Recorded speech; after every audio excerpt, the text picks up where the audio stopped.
Welcome to the next episode of Steve-O Crypto. I am Steve-O and I love crypto. So today I would like to go over a follow-up video on the technical analysis video that I posted yesterday.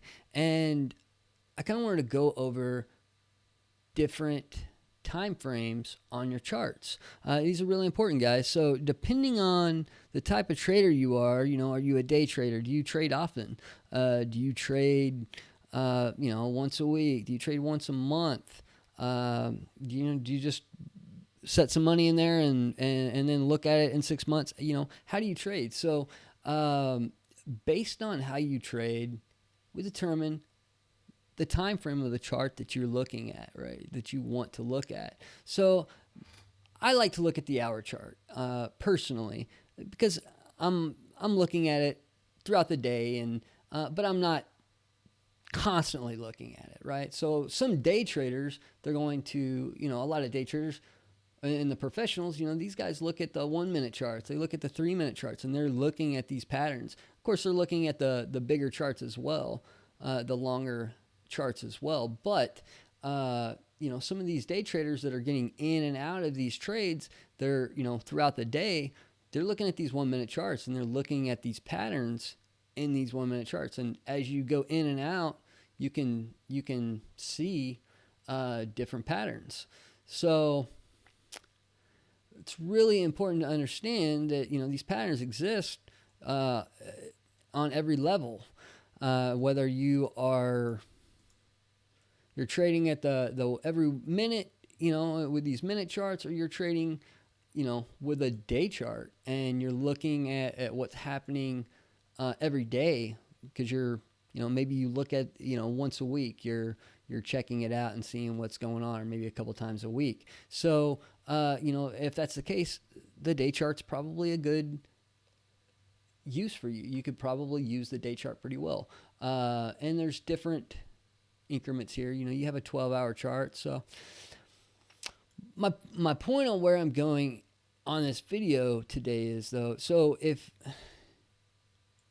if we take a look at these longer charts in Doge, for instance, because I got some people worried, like, Doge is dropping.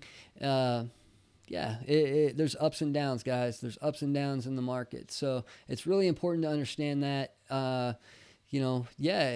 Everything drops, everything goes back up and drops, and not everything goes back up, but everything does drop. So it is important to understand that.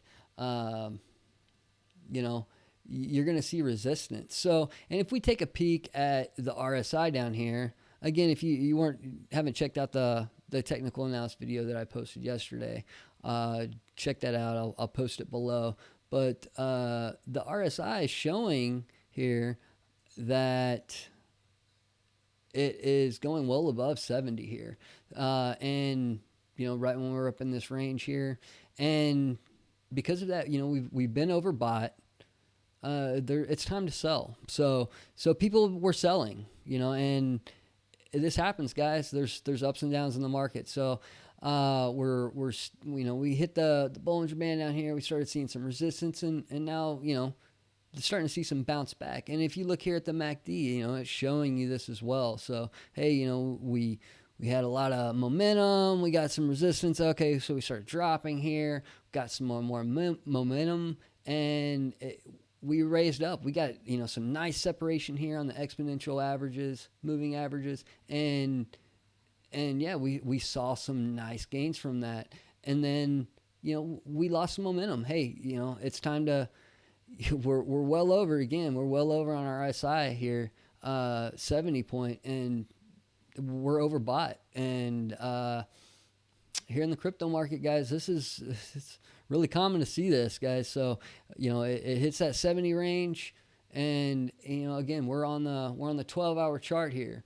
So guys, this starts. This currency has got a ton of volume. It's got a ton of momentum, and we're just getting started. So honestly, I do not see this stock or this currency just falling off. It's still got a lot of room to grow, guys. We're just getting started, and it started way down here. So Point is, definitely check out your different time frame charts depending on how you trade. If you only trade once a month or once a week or something like that, don't get so caught up in what's happening right this second, because the market fluctuates, guys. So just a little follow-up on the technical analysis video that I posted yesterday. Again, guys, I'm not a financial advisor. This is not financial advice. I'm just kind of showing you guys what I know on the markets and the technical analysis and fun stuff like that. So use it how you will. Do your own due diligence. Make your trades responsibly. And hey, I appreciate you guys watching. If you liked my video, please please subscribe. I got a lot more content on the way. And if you got any questions, definitely comment the questions below. I will be glad to answer and help you guys out. So I appreciate you guys watching. Thanks a lot. Have a good one.